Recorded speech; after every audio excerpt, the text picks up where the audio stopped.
Mr. Roboto. Domo arigato, geek to me radio, da da da da da da. Domo arigato, geek to me radio, da da da da da da.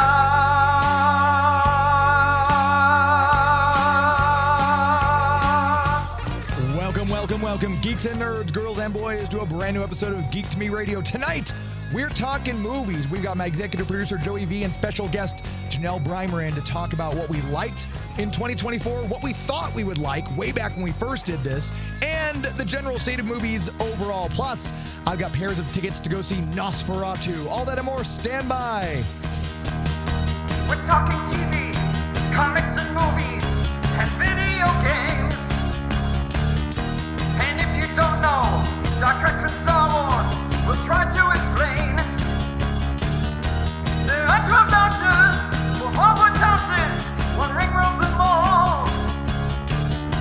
To be the greatest Pokemon master, you must catch them all. You must catch them all. Try to catch them all.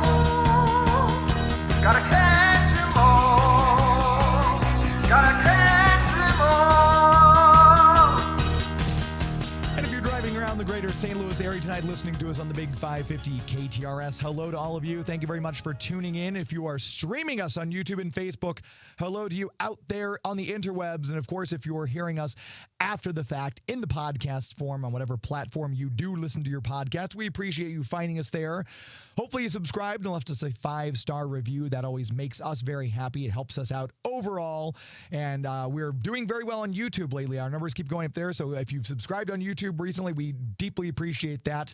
Howie Hirschfield breaks the how do I say that? The chat cherry. He's our first chat. I'll put it like that. So we got people outside the window as well. Hello. So, yes, very excited to talk tonight. We've got Janelle in studio with us, which is exciting because the last couple times she was like, I'll just do it from home. Game of Thrones is on.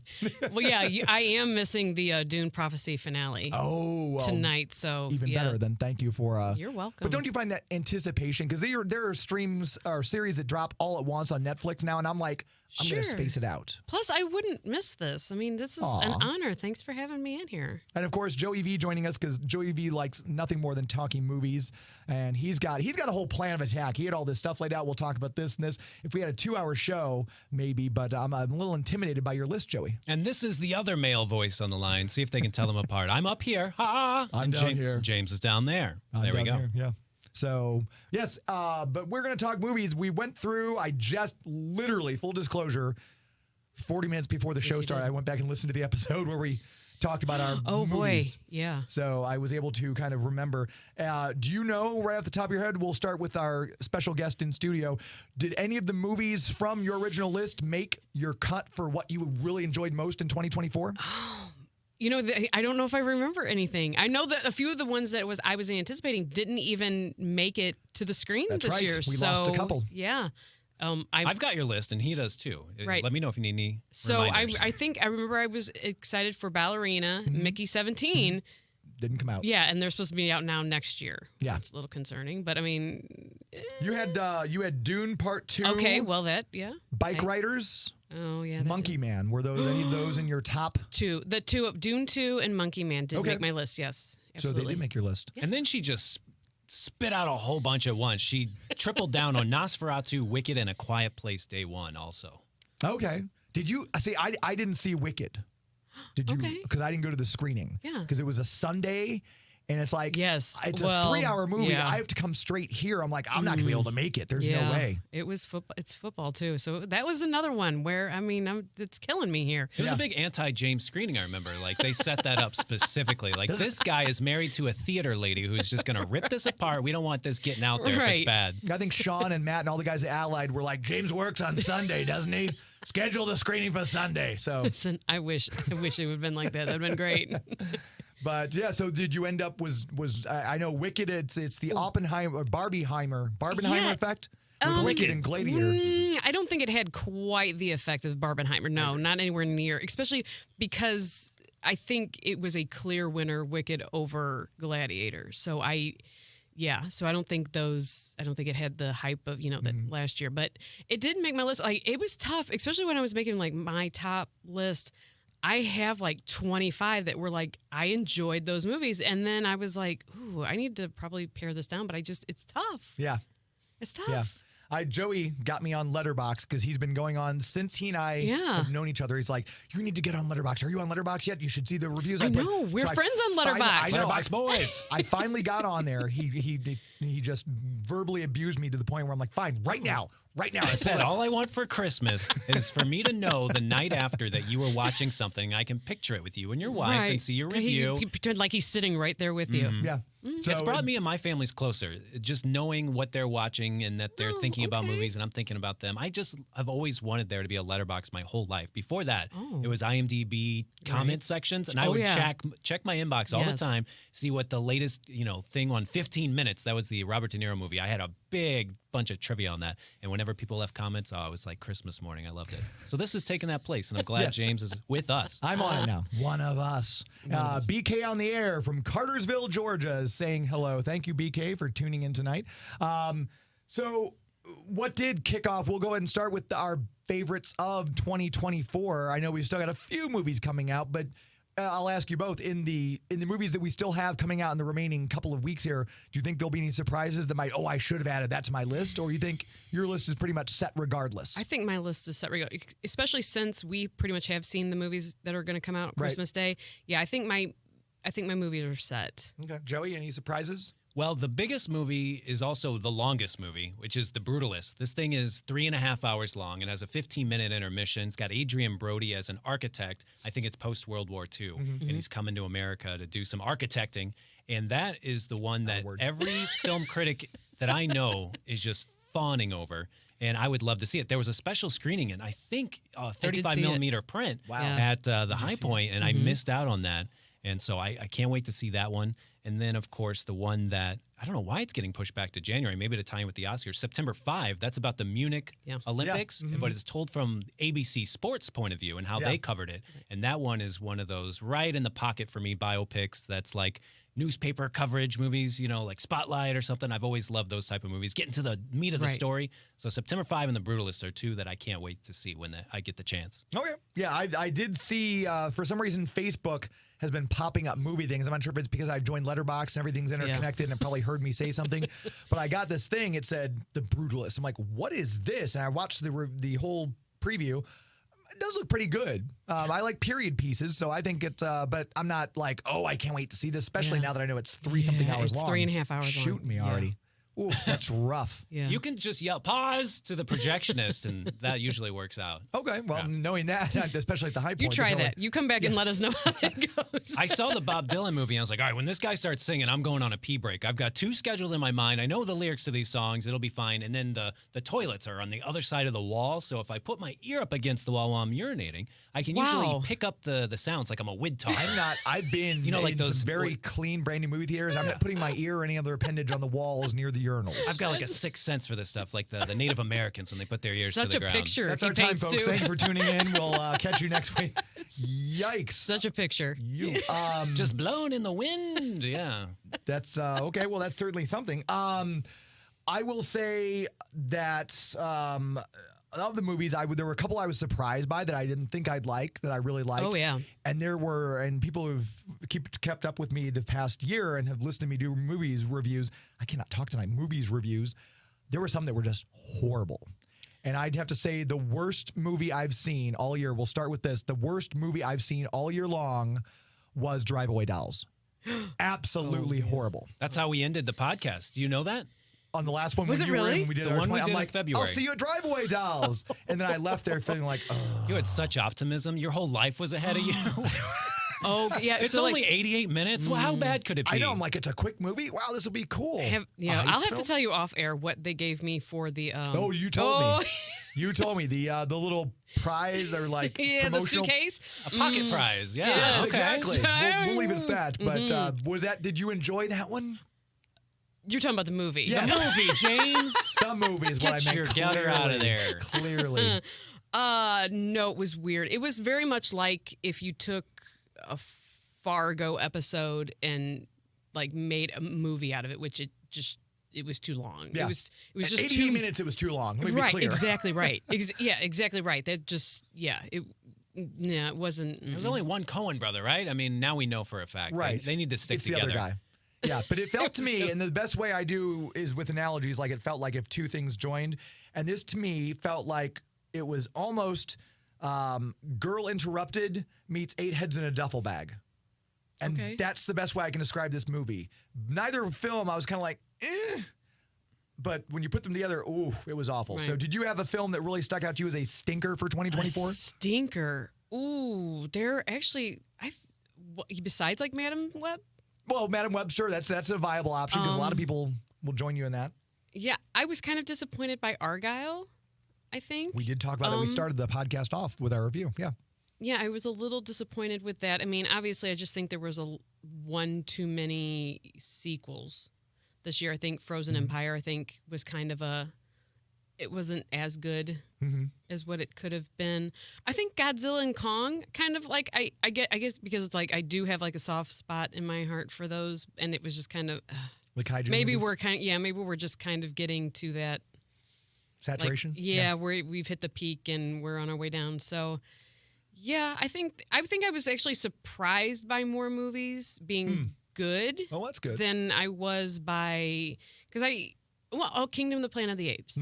I think I was a little bit let down by that. I do love those movies, and that one was kind of So. yeah. But a lot of them you kind of knew, like you weren't expecting like great things out of like Bad Boys, Ride or Die.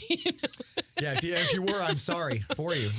If you go to Box Office Mojo and you look up the top movies of the year based on box office money, moolah, you don't get any original content until number 15.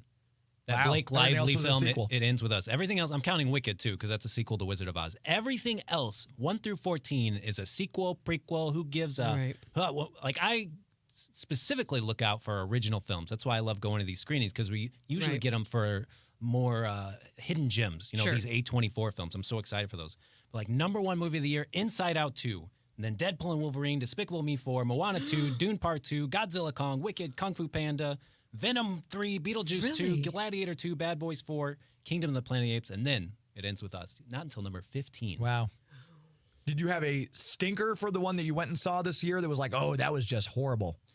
The worst film that I saw all year long was Moana 2. And the box office does not agree with me, so Yes, I'm that wrong. happens. That's all that matters. But Moana 1 is such a treasure in our household, and it's one of the best Disney princessy type hand-drawn films that has come out in a while, especially when they're doing a lull of just live action CGI, whatever that means. That word doesn't make any sense, but they keep doing these live action CGI remakes just for their stockholders. And then Moana 1 came out, and it was just a breath of fresh air. So number 2, I had some expectations that it would be pretty good. And then I found out it was actually supposed to be straight to Disney Plus, like a 6-episode series. And then you could see the seams of that, like just so convoluted, so many different plot lines put together, too many characters, and then just repeating the basic premise of the first movie.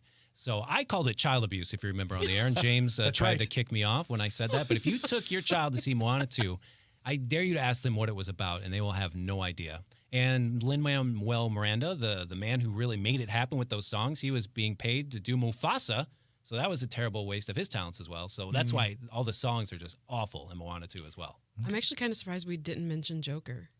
I didn't watched see it. Joker 2 nights Really? ago to get ready for this. I did not see Joker 2 because I did not see Joker 1 because I kind of mentioned in our last thing, I don't like the premise. You don't need an origin. That's the whole point of the Joker is you're not supposed to know You're not who he right. is, where he Exactly comes from. right. And then when the sequel comes out and it bombs, Matt Reeves and the other guy were like, well, it's not really the Joker. It's just some guy taking him. Like, well, why are you labeled a Joker movie instead of the Batman universe? Yes. So Yes. that really ticked me off. And if you were someone who bought into the first movie and was like, yeah, Joker, and then you find that out, it's kind of like just a backhand slap to your fans.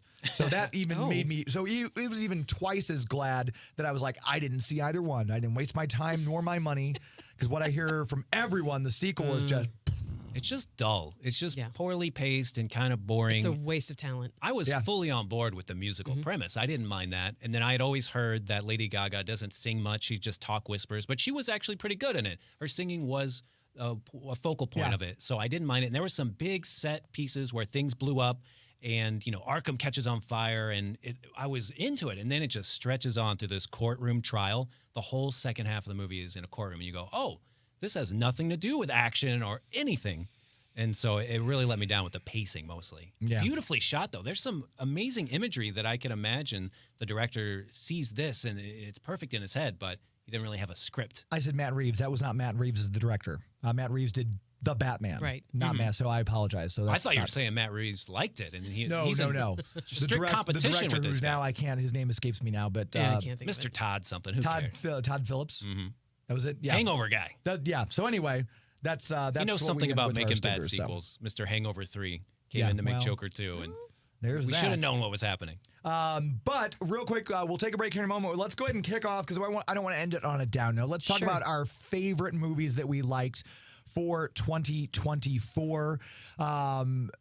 We'll let our guests decide. Do you want to go from 5, count down to 1, or do you Oh, want to man, just kind of jump in? How do you want to do it? Go ahead and you guys do yours because anything that's not on your list. Because you liked a lot I've of got like movies this year. 25 All right, well, of that's them. good. All right. So yeah. So we'll hop around. Okay, so Joey, I'll let you go first. What was one of your favorite movies of 20? We don't have to do it in order. Sure. One of your favorite movies of 2025. A real surprise for me was this horror film called A Strange Darling. So Strange Darling is just a straightforward, basically, horror film. There's some killers in it, but it's told out of order.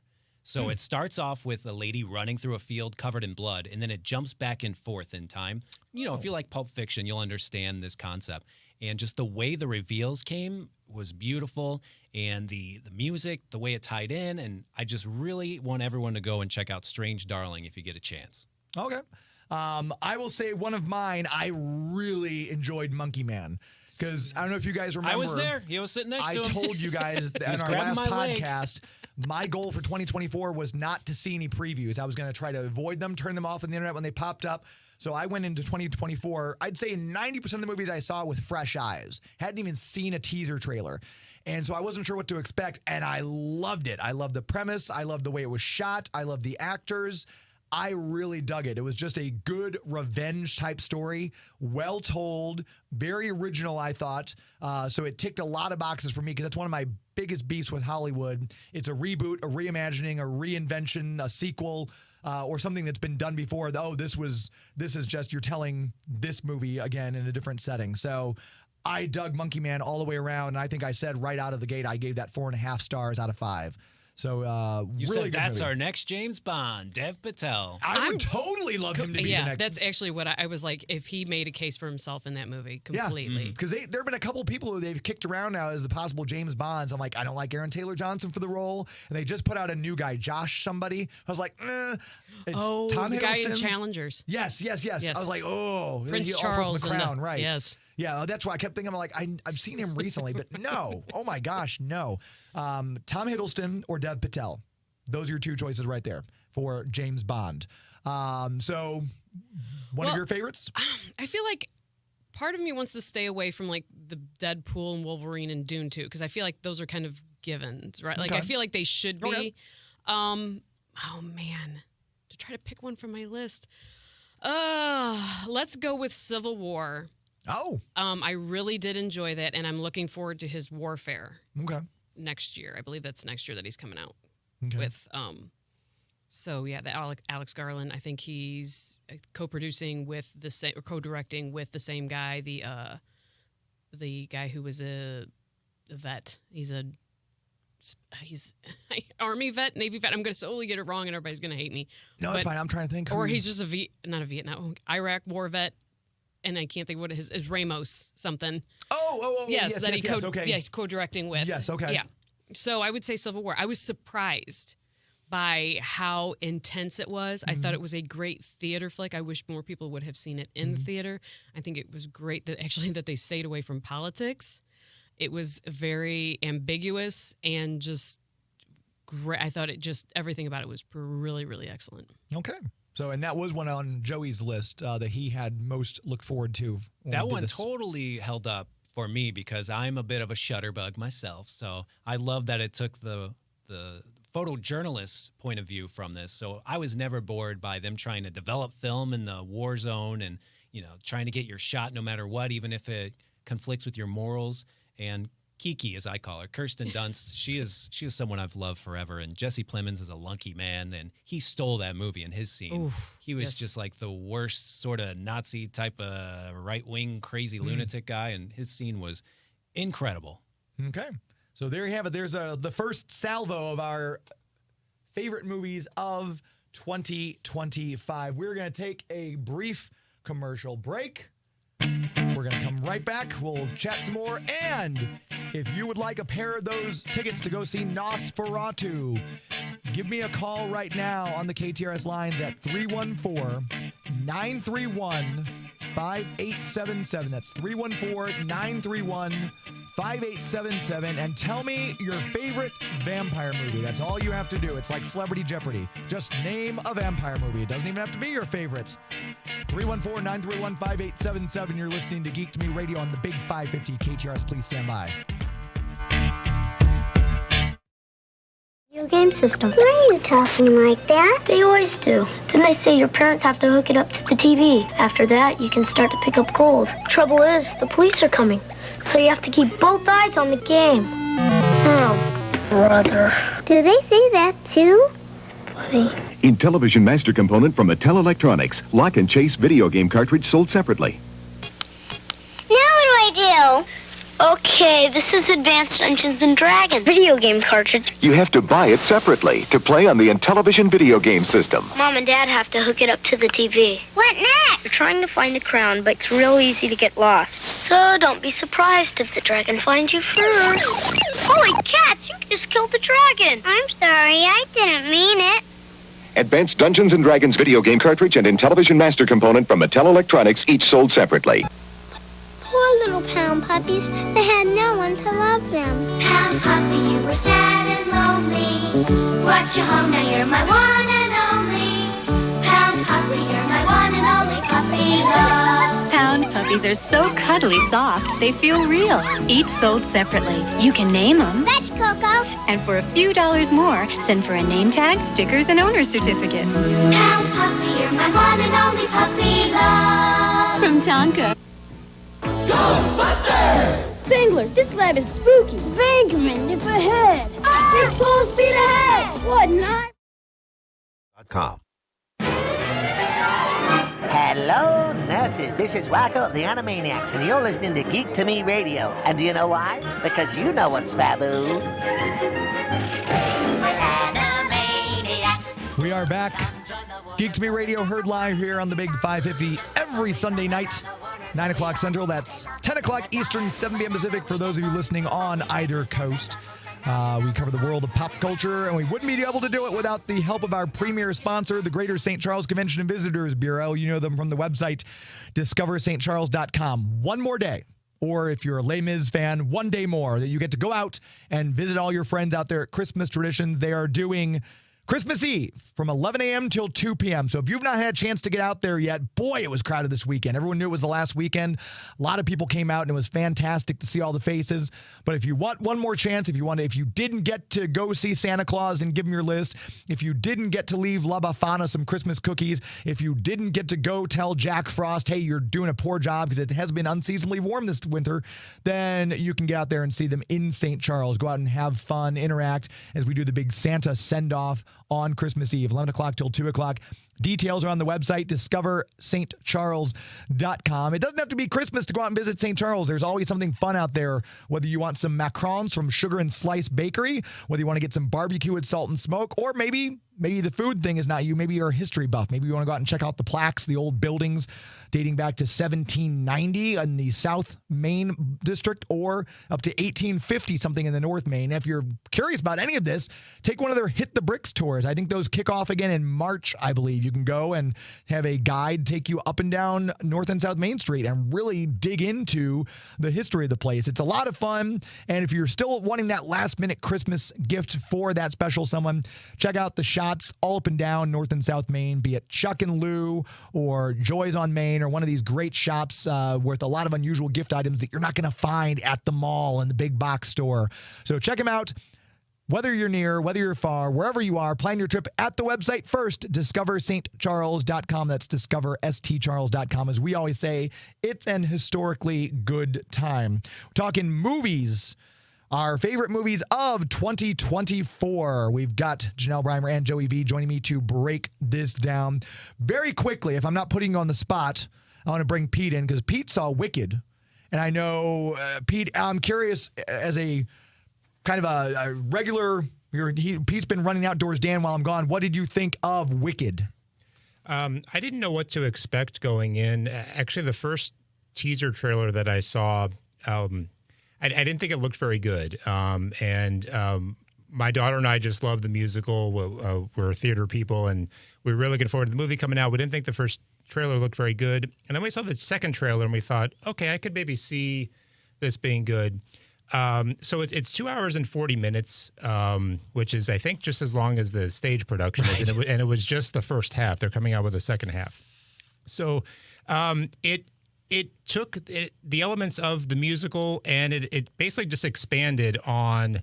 It went a little deeper into some of the characters, and some of with the scenery they can do in the movie that they can't do on a stage. Some of the scenes were extended, and they could show more things. And I thought I was very surprised. Ariana Grande and Cynthia Erivo did really well job, really good job. The music was well done. The scenery was just amazing, and my family really enjoyed it. I wasn't expecting much going in, but I was pleasantly surprised at the end. Okay, so I've not seen it, and I know you said you guys were kind of middling on it. Yeah, I thought it was good. I mean, yeah, I think I expected it to be good, so I wasn't disappointed in it at all. Yeah, knowing that it's a I should say I feel like they should have said Act 1 and then Act 2, but they just said Part 1. So I feel like people are going to think it's a sequel. It's not a sequel. It's just the second right, the second half of the play. I thought it was great. I thought, it's a fun story. It's not like the book. Please don't confuse the book. Right. Yeah. Joey, did you see it? I did not see Wicked. Okay. I have seen the musical. I'm one of those weird guys where I love going to the theater, but I think most of them are terrible.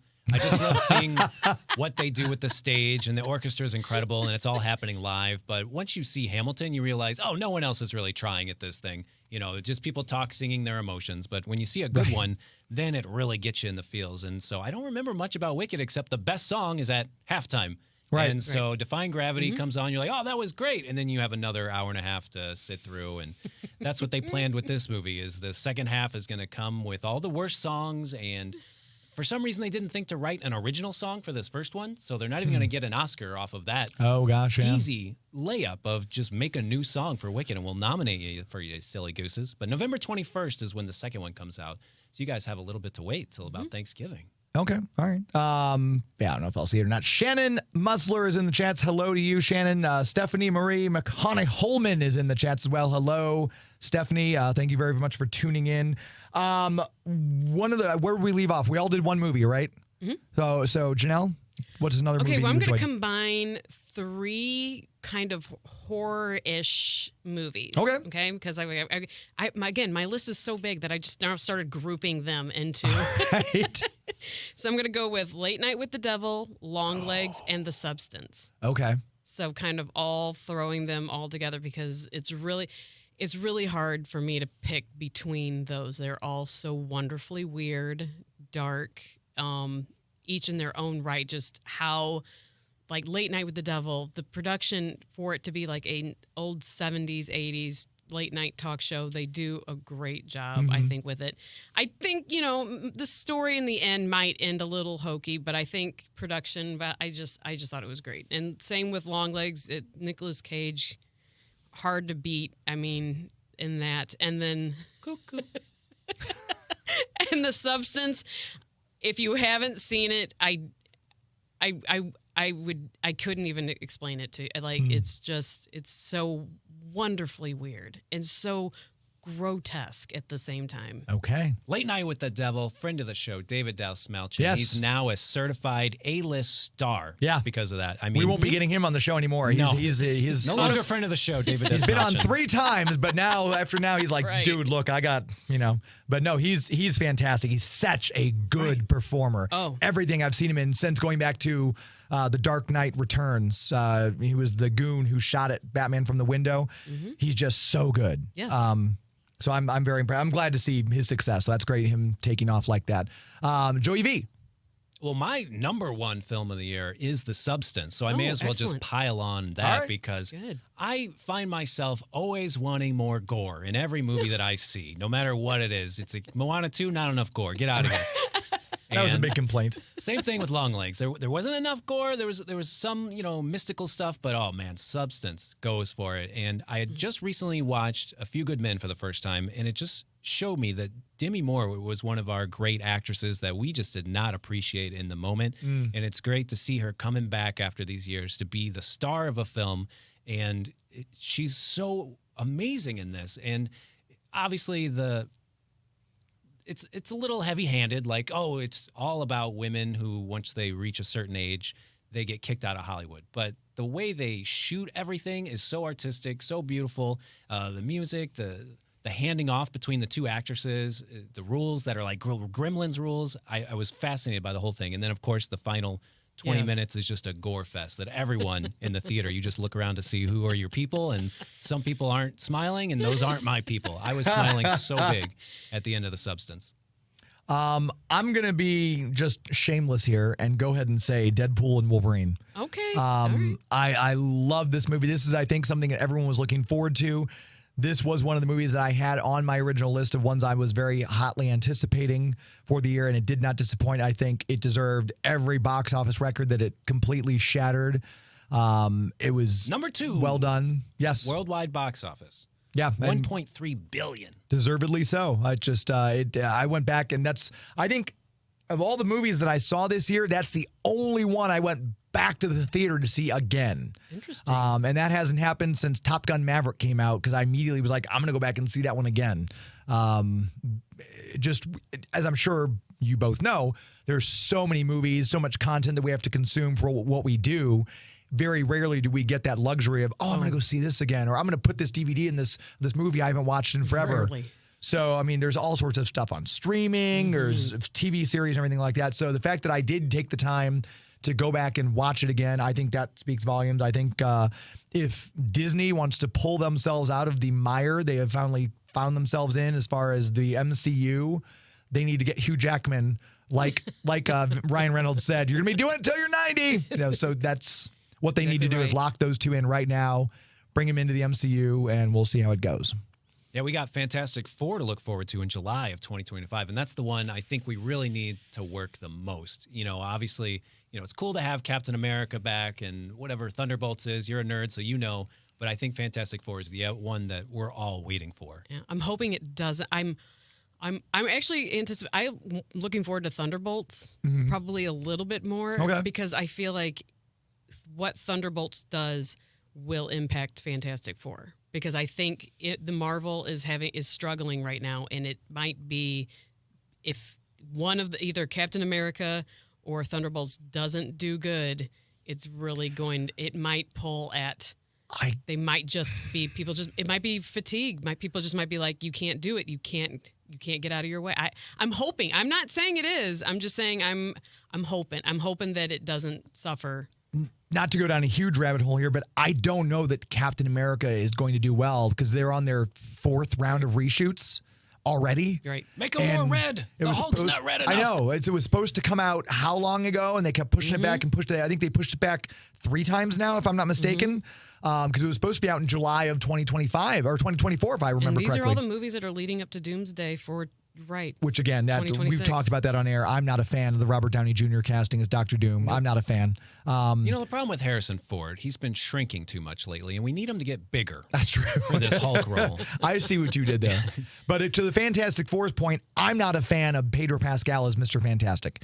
He does not strike me as Reed Richards. Well, we could go down a rabbit hole. We could spend Yeah. Right. So tune in next month when Right. Janelle rejoins us and we talk about poor casting in comic book movies. But all right. Right. But we'll stop there.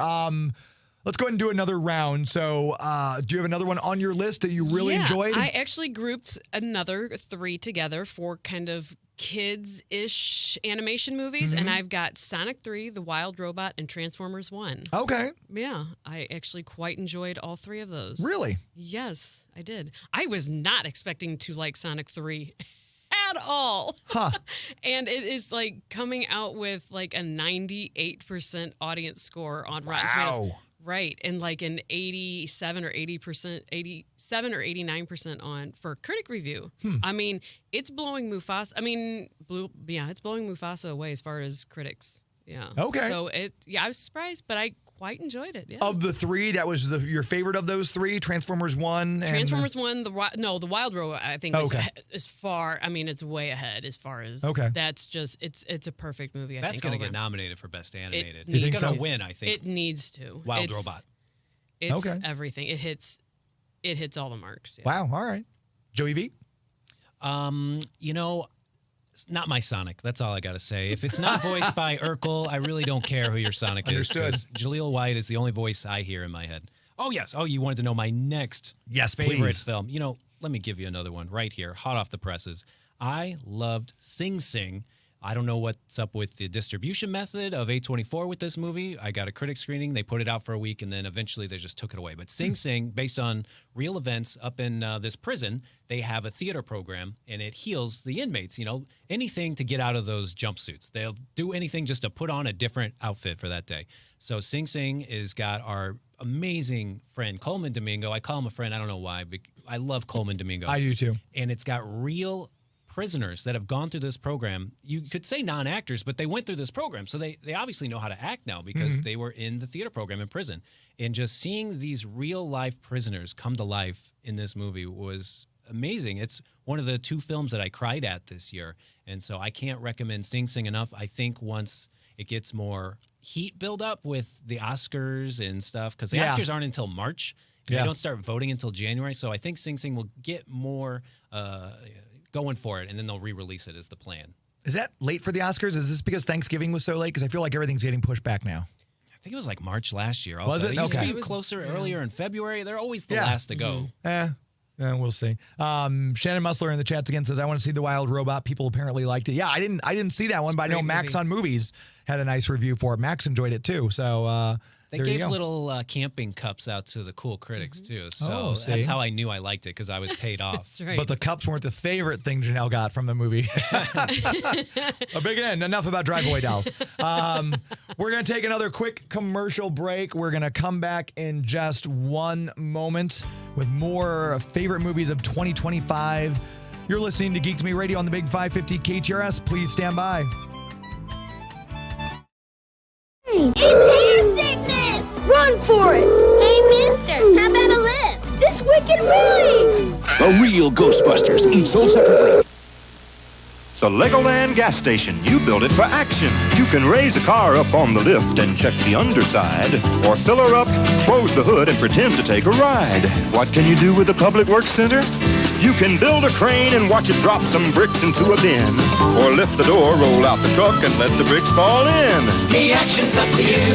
The Legoland Public Works Center from the Legoland Town Collection. Legoland gas station sold separately from Lego Systems. Puppy, you're my one and only puppy love. You can show your Pound Puppy how much you love him with snuggly Pound Puppy outfits. Ink your hood is on t-shirt. We're going biking. Snap your pop's jazzy jacket. Pound Puppies and outfits, each sold separately. If you buy somewhere else and find out how much you could have saved at Dalco, you'll blow your stack. So call Dalco first, 314-298-7300.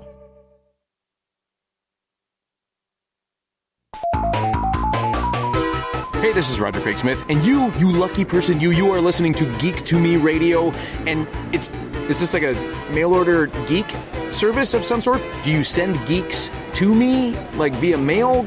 Either way, you're definitely listening to Geek to Me Radio. Now that we cleared that up, Geek to Me Radio I'm your host, James Enstall. I want to make sure we tell you about our comic book sponsor, Bugs Comics and Games. I believe he is open tomorrow, so if you want that last-minute stocking stuffer, a Bugs Comics and Games gift certificate works really well. I went to pick up my comics on Thursday, and there were some people in there getting gift cards for, I believe, their grandsons who were both comic book obsessed. So it's a great way to support your local business and get something that you know the geek or the nerd in your life is going to love, a gift certificate to Bugs Comics and Games. I asked for one as well. We'll see if I get it. But he's got a huge selection of new issues, back issues, toys, games, all that cool stuff that you want in a comic book store, because you heard me say it before, it's not a comic book store if they don't have back issues. And he's got a bunch of them, be it Silver Age, Golden Age, Bronze Age, all the way up to current stuff. And if you want to get your weekly pull list going, start your weekly pull list. That way you never miss an issue. And then join the Avengers Club so you save money on that weekly pull list. That way, the more you spend, the more you save. You'll start saving money, so you'll have that comic sitting there for you. Maybe you can't get in on New Comic Book Day on Wednesdays like I can't do. I'll go in on Thursday or Friday. I know the comic is sitting there waiting, whether it's Ultimate Spider-Man, which has been selling like hotcakes, and sometimes he's out of it by the time I get there, but it's on my pull list, so it's automatically set aside and safely there. If you're not reading the new Incredible Hulk series, which I think they're only 20 issues in, that's been really good. Batman and Robin has just started with new writers. We had them on the show last month ago, but that's been really good, the first 2 issues of that run that they've got out. Or if you want to pick up one of those comics that we just had the writers and artists on that we talked about from Image, and those will be out in January, put those on your pull list. Go talk to Larry and say, hey, I want to make sure these are safe and put aside for me, and I want to join the Avengers Club. Bugs Comics and Games on Bryan Road in O'Fallon, Missouri. Make sure you give his Facebook page a like, Bugs Comics and AND Games on Facebook, and on Instagram, Bugs Comics and Games. He's just put a bunch of comics up, so you can pick them up there and say, hey, I want that comic. Boom, claim. He'll send you a PayPal invoice. You pay it, he ships the comic out to you, so maybe your local comic book store is closed. Let Larry at Bugs Comics be your new local comic book store, albeit online. Bugs Comics and Games, very proud to have them as the official comic book sponsor here on Geek to Me Radio. We're talking movies. We've already gone around the room a couple times now, talking about what we liked best about 2025. Also, I'm so sorry, I still got pairs of tickets to Nosferatu 2 to give away. This is for a screening on Thursday, the 26th. So the day after Christmas, after you've unwrapped your gifts, if you want to get out of the house and away for some relatives, or if you're looking for something to do and just kind of want to get out of the house, period, the Chase Park Plaza. So it's all swank and fancy. 7 p.m. on the day after Christmas. I've got 6 pairs of tickets to give away. So what we're going to do, because I'm having trouble monitoring the phone lines and this. So in the chats, if you're listening on the KTRS text lines, you can text us at 84126, or you can put it in the chats. The first 6 answers, what is your favorite vampire movie? Just tell me that, and I will get your email address, and we'll send you a code to redeem those tickets for Thursday, the 26th of December, 7 p.m. at the Chase Park Plaza for Nosferatu. As we go back around the room for our favorite movies of 2026, Janelle, what else was on your list? Are you doing another group, or are we doing a standalone? I still got groups. All right. It's going to take a while. That's all right. I've got, this is going to be really hard. So I don't know how you would categorize these, but I've got Anora, Conclave, Juror 2, and A Real Pain. So that's like really tough. Wow. I'm not even sure what that multi-pack would be called. Suspense? Painclave. Suspense? I don't know. But yeah.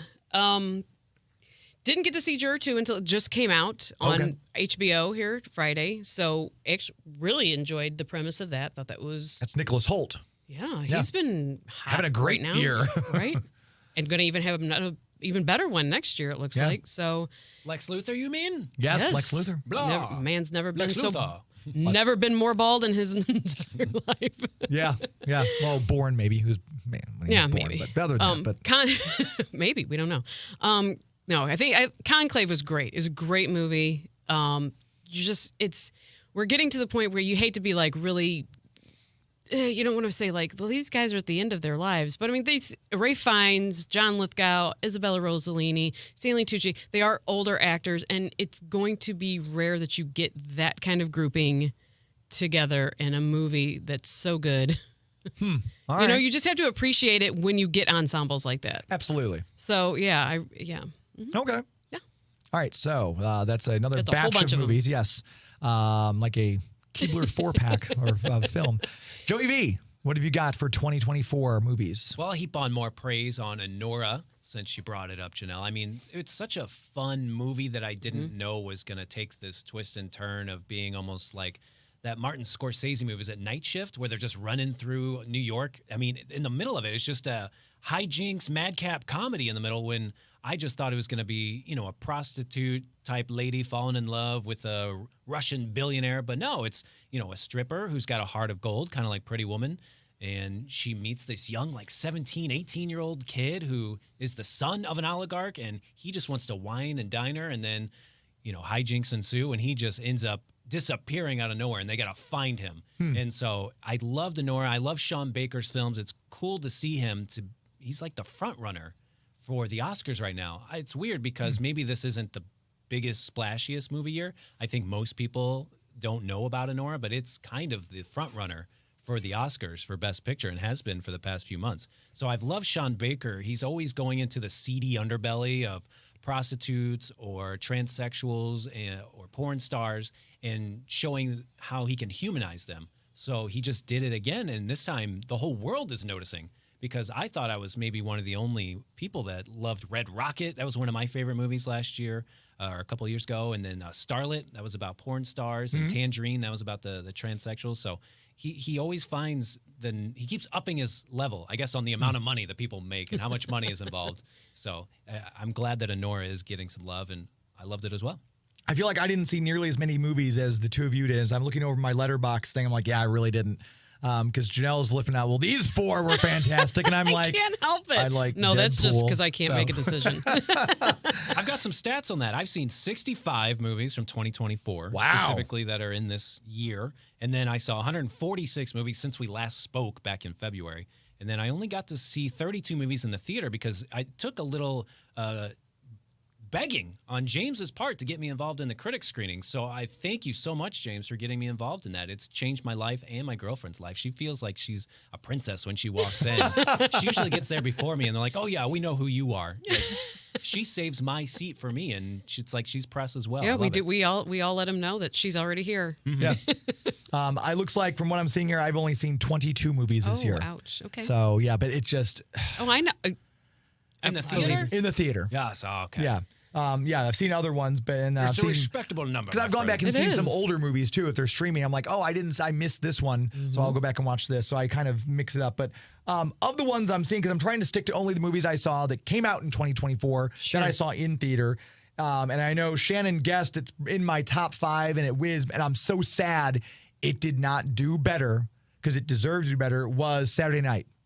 Yes. I really enjoyed this movie. I thought too. from the way it just kind of takes you through those tight shots where you feel like you're backstage, because it's very claustrophobic if you've seen the backstage of Saturday Night Live, and the different people who show up. Like you see the guy playing Billy Crystal is spot on, and they've got, of all people, J.K. Simmons playing Uncle Milty. Right. I was like, man, it took me a minute to recognize who it was, but I'm like, oh my gosh, that's J.K. Simmons. So he's been having a good year. Well, Red won, so I don't want to say he's been having a great year, but he's been doing pretty decently. But just everyone was so the cast, good. So good. You can't say enough good things about how they cast the kid who played I think Dylan O'Brien, I believe is it. Oh my, and the guy who played Garrett Morris was great. I loved him in New Girl, Lamorne Morris. Yeah. And I was like, man, how did this movie not do better? I don't know. I don't understand. So if you haven't had a chance to see it, and you're at all a fan of Saturday Night Live, especially those early days when they were in the beginning, go see it. Willem Dafoe's in it as the head of the network.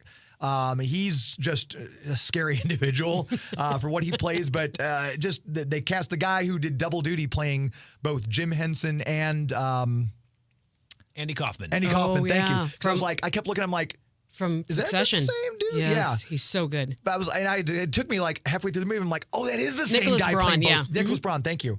But just top tier casting, great story, well told. I know they took some liberties, but with any historical thing, they're going to take a few. I'm so glad you had that on your list, because I didn't know where to put that. I was so disappointed that it did not, because it bombed at the box office. Do you have stats on how well that one did, Joey? I don't. It was just really impressive filmmaking, though. It's from, the son of a legend. Jason Reitman directed this one. So, of course, he knew how to make this movie. And I just love how live, he basically filmed it. I mean, they had probably 50 different microphones going on at once, and there was a guy at a mixing board pulling people up as they were walking through scenes, so he knew who to focus on.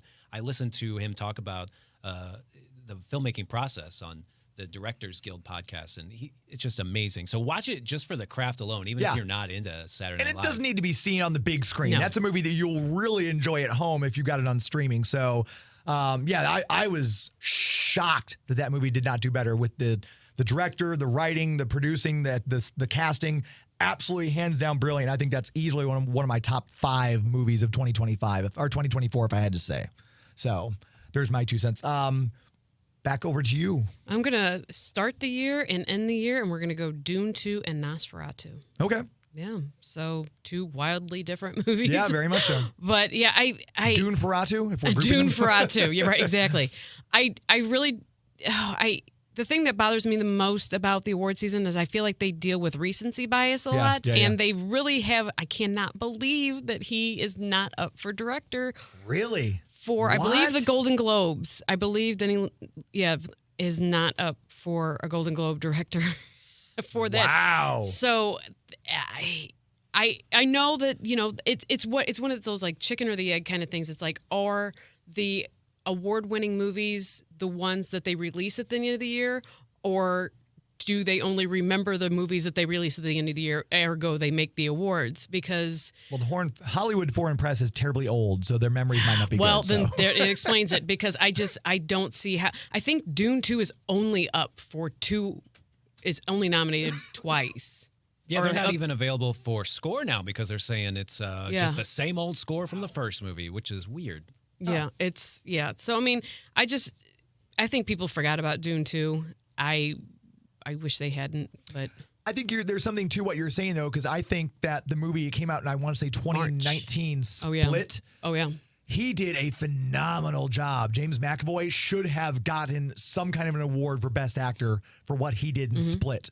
And again, it came out in January. So again, I think it's just a recency thing, because I was, again, boggled. How did that not get picked? How did nothing from Monkey Man? And I mean, like, April, really? Like, I mean, I think it was even, was it earlier? Or no, I think you're right. I think it was April. But it's one of those things where you're like, okay, so just because it hit before, like in the, like Civil War, I don't know how more things from Civil War weren't. And especially because I've had this conversation before, we're getting a fire hose, because if you look on Box Office Mojo, movies that were released by year, obviously we get more and more and more and more movies released every single year than we did the year past, the year past. And if you look at like 1984 movies, there'd be 3 or 4 movies that come out in a single month. Now we get 20 movies in a week that come out. And the quality is not there. We're getting quantity, but not a lot of quality, which makes me also think, why aren't some of the ones that really stand out, that really do stand out, getting more love? But that's another topic for another show. Joey V, what do you got for your next pick? I think the biggest tragedy with Dune 2 is that I said on that show back in February that I would buy some of those sex toy popcorn buckets. And they have just been going through the roof on eBay. Have they? I saw if you get the metal one, the metal tin bucket one, not the plastic one. Well, yeah, the sex toy part is still rubber, but the tin part that holds the popcorn. For those of you listening at home, be safe. Don't worry. The Dune 2 popcorn bucket with metal bottom is selling for $175, and I feel like that value is just going to keep going through the roof. So I missed out. That's like that time I forgot to buy Disney stock, and then, oh, no, they got famous. Well, it's coming back down, so you might be able to hop back on. The one last movie in the top 5 that we're doing today, A Real Pain. Janelle mentioned that in the last segment, but I just love saying it's a Holocaust comedy and getting people's attention. And then I say, well, let me tell you a little bit more. So this is Jesse Eisenberg, which I know James hates. Nope. He wrote and directed it. Really? And he stars in it as well with Kieran Culkin. And what they are is cousins that have lost touch, and they decide after their grandma dies to go visit Poland, where she grew up. And part of that is seeing some of the tragedy of what happened in Poland during World War II. So they visit an actual Holocaust museum near the end. And it's just so real. I got lost in these characters. Kieran's going to get an Oscar nomination for sure for this. There's some category fraud going on, but you can't blame the studios. They are in the movie the exact same amount of time, same with substance, category fraud. But Jesse Eisenberg is lead actor, and then Kieran is supporting. But they are both just the dynamic duo and just Kieran's explosive energy and the little things that he says, like, oh man, I forgot you had beautiful feet, he says to Jesse Eisenberg when they first get to their hotel room. Like, can I use your phone to listen to music? My phone doesn't play music. Like, what is he talking about? Just little quips like that make it such a fun road trip comedy to hang out with these two. So Real Pain, check it out. It's going to be nominated definitely for Kieran Culkin, and he is the front runner, I feel, right now. Okay. One of the ones, and I know you said it's kind of a given. I loved Smile 2. I thought it was very well done for a sequel because it did subvert expectations. It wasn't just a rehash of what, because it for those of you who haven't seen it, it picks up literally like a week after the original, and you're going. So you kind of don't have to see the original, but it helps because they tell you what this guy is trying to do. You get it, but I didn't think they made it quite clear as to did he break the curse because he got taken out by something that wasn't himself? Did he pass it on? But then they kind of answer the question at the very end of the movie, I feel, with, oh, that's how, because there are millions of these things out there and not just one curse that's following people around. So I liked the movie. It subverted my expectations. It's probably honorable mention for me, but as much as you said, and it's probably just very pedestrian and generic of me, I'm going with Dune Part 2 because I went to the screening. Honestly, I had not seen part 1. Oh, my But I got the screening. James. I'm like, I'll go see it. I'm like, I hope I'm not going to be lost. And I wasn't. They did a great job of kind of just bringing you right in. You kind of get that from context clues as it goes along. But I immediately left the theater. I went home, found Dune Part 1 on HBO Max, and watched it. And I'm like, this is so good. And my wife comes in, what are you watching? I'm like, I'm watching Dune Part 1.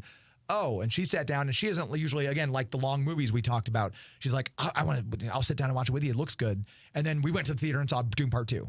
So I saw that one again twice. So I lied when I said Deadpool Wolverine was the only one. Riding the worm. That's like you have a heroin addiction when you ride the snake. Like, I get just on like that worm Christopher and hold Walken, on, baby. Walk without rhythm and you won't attract the worm, like the Weapon of Choice video that Christopher Walken did. Right. And then he stars as the Emperor.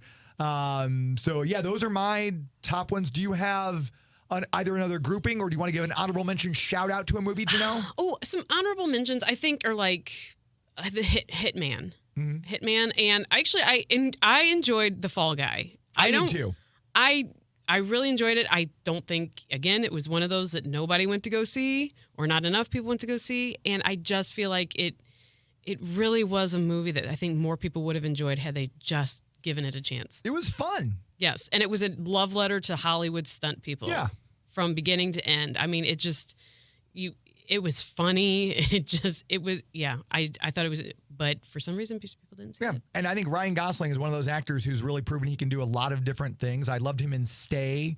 He was very good in Blade Runner 2049.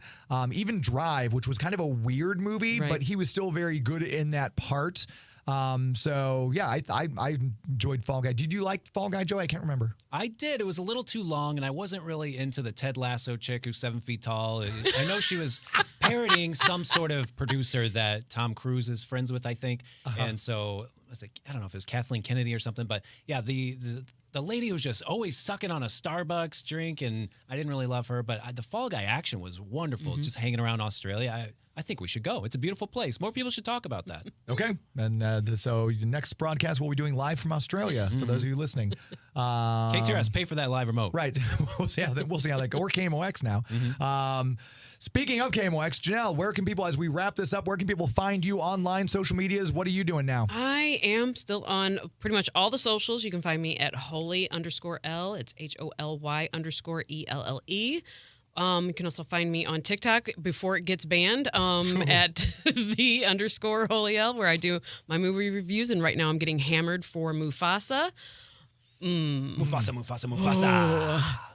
And I now am appearing on KMOX at 3 p.m. on Thursdays doing movie reviews. Very cool. Awesome. Joey V, do you have any socials you want to give out? I know you will keep your letterbox private until the day you die, but where can people, if they want to find out more about you? I know what it is. No, you can follow me on Letterboxd. It's Joey V, Joey_VEE. Follow me. That's the only place I feel comfortable sharing my movie opinions. I used to do it on Facebook and Twitter, and I was like, no one cares. But this is the perfect forum for my stupid jokes that'll probably get me canceled. I get dirty sometimes on there, and I work in radio, and hopefully no one finds out. Right. Yeah. Well, we'll see how I that write goes. filthy jokes all the time.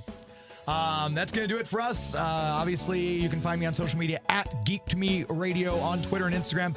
Make sure you check out the number 2, RiversComicCon.com. We've got a lot of cool people who will be bringing in. Several of them, nearly all of them, have been guests on this radio show at one point or another. We got Phil Lamar, Susan Eisenberg, Maria Canals-Barrera, Dan Reba, and Alan Burnett from the world of DC Animation. We'll be bringing in Mark Bagley, my personal favorite Spider-Man artist, Roy Thomas, the heir apparent to Stan Lee at Marvel Comics as editor, and a lot of other great creators, Chuck Patton, Keith Williams, just to name a few. Check it out, the number 2, RiversComicCon.com. Thank you to Janelle Breimer. Thank you to Joey B for helping me break down the 2024 movies. And real quick, if you want to call in, 314-931-5877. I've got tickets to go see Nosferatu. That's going to do it. Until next week, my friends. Thank you, Australia. Good night. Transylvania.